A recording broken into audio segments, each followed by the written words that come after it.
Hello students, today we are going to learn about personal cleanliness. Personal cleanliness is the science of keeping oneself neat and clean.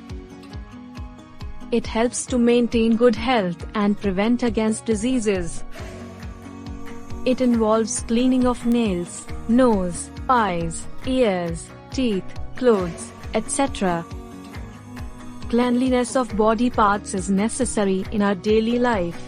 Each part performs a particular function like mouth and teeth. We must rinse our mouth with clean water after eating. We must brush our teeth twice a day in the morning and before going to bed. Hands and nails. We should wash our hands by rubbing them together and curb the underside of nails with soap and water every time.